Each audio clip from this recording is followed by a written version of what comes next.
வீடுகளுக்குள்ள படித்த கொஞ்சம் ஆளுமையான கொஞ்சம் மெச்சூர்டான மருமகள்கள்லாம் நிறைய பேர் உள்ளே வர வர வர பெரியவங்க சண்டை போட்டுக்கிட்டு இருக்கிறாங்க.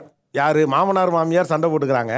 மருமகள்கள் உள்ளே வந்து ஏன்ப்பா ஏன் இப்படி சண்டை போடுறீங்க, இப்படி சண்டை போடாதீங்க, இப்படி சண்டை போட்டால் குடும்பத்துக்கு நல்லதில்லை அப்படின்ட்டு ஒரு நடுவர் மாதிரி இருந்து யார் மேலே தப்பு அப்படின்னு பஞ்சாயத்தெல்லாம் தீர்க்குறாங்க. இதை இப்போ இந்த ட்ரெண்டை வீடுகளில் பார்க்க முடியுது. இதுதான் இன்றைக்கான டிபேட். ஸோ இந்த பக்கம் முழுக்க மாமனார் மாமியார் இருக்கீங்க, இந்த பக்கம் முழுக்க மருமகள்கள் இருக்கிறாங்க. முதல்ல நான் மாமனார் மாமியார்ட்டேருந்தே வரேன். எங்களுக்கு இந்த சின்ன விஷயத்துக்கு கூட சண்டை வந்தோம். என்னென்ன விஷயத்துக்குலாம், சின்ன சின்ன விஷயத்துக்குலாம் உங்களுக்கே தெரியும்ல. ஏதாவது அவருக்கு மனசுக்கு பிடிக்கலன்னா, ஏய் உன் தம்பியை பற்றி எனக்கு தெரியும், அல்லது உன் தங்கச்சிக்கு நான்லாம் எவ்வளோ பண்ணியிருக்கேன், எடுத்தோடனே மச்சான் இழுத்துருவாரு. அங்கே தான் ஆரம்பிப்பார் அவர். உடனே அந்த ஃபேமிலியை இழுத்து எங்கள் அப்பா அம்மா எல்லாத்தையும் கொஞ்சம் இழுப்பார். இப்போ கல்யாணம் எத்தனை வருஷம் ஆச்சு உங்களுக்குள்ள? 41 வருஷம் ஆச்சு. 41 வருஷத்துக்கு அப்புறமும் மச்சான் இருக்கிறாரு. ஆமாம்.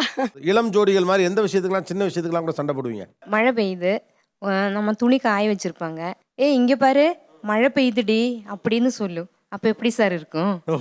அவர் போய் எடுத்துட்டு வரலாங்க. அது வரல, அதை நான் சொல்லுவேன்.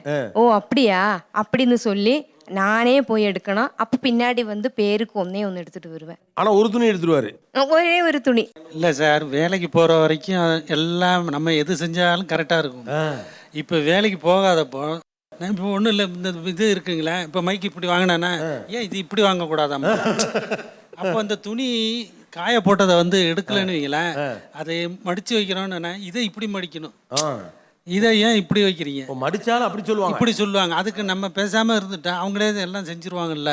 செய்கிற வேலையை பர்ஃபெக்டாக செய்யணும்னு நான் எதிர்பார்ப்பேன். எங்கேயோ ஒரு ரூமில் கிச்சனில் இருக்கவங்க துடைக்கிறாங்கன்னா அங்கேயே நான் எவ்வளோ நேரம் தொடச்சி முடிகிற வரைக்கும் நிற்க முடியும். அதில் கூட நடந்து வருவாங்க. நடந்து வந்தால் காலில் படியும், இந்த காலோட அது படியும். எங்க இப்படி பண்ணுறீங்கன்னா இப்படியே ஒரு பார்வையை பார்த்துட்டு முறைச்சிட்டே போயிடுவாரு. மொனாலும் 5 மினிட்ஸ் அது பண்ண இது பண்ண ஆச்சா போச்சாந்து மறைச்சிட்டு போயிடுவான். அது நீங்க ஆளை தொடச்சிக்கிட்டு இருக்கீங்கன்னா ஒரு மனுஷன் எவ்வளோ நேரம் ஃபேனு போட்டுருக்காது, காயின வரைக்கும் ஒரு 2 நிமிஷம் அங்கே நிற்கலாம்ல சார்.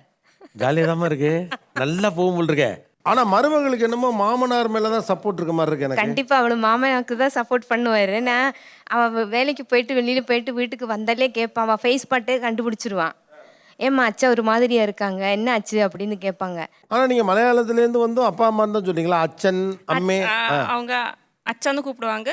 அம்மா மலையாளத்துல என்ன சொல்லுவாங்க? மாமனார அச்சான்னு தான் சார் சொல்லுவா. அப்பாவை அச்சா எல்லாம் ப்ரோ மாதிரி இருக்கேம்மா. இது சார் இங்க வந்து நம்ம தமிழ்நாட்டுல வந்து மாமனாரை வந்து மாமான்னு. ஆனா இதான் தமிழ்நாடு, அவங்க கேரளாக்காரங்க தான் இங்க வந்து வாழ்ந்துட்டாங்க. சொல்லல என்ன சொன்னாங்க கவனிச்சிங்களா? நம்ம தமிழ்நாடு. அதுதான் சார் எனக்கு ரொம்ப பிடிக்கும். மாமா அத்தைன்னு கூப்பிடணும்னு எனக்கு ரொம்ப ஆசை. அத்தைன்னு கூப்பிடுங்க. அத்தை அத்தை மருமகளே மருமகளே. அடடே, இப்ப நீங்க வந்து மலையாளத்துல அத்தைக்கு என்ன? அம்மா. ஏய் என்ன குழப்பமா நீ? அம்மாக்கு என்ன மலையாளத்துல? அம்மா தான் சார். உங்க இதுல வந்து அத்தை பையனை கட்டுற முறை கிடையாதுல்ல? இல்ல சார். அதான் பார்த்தேன்.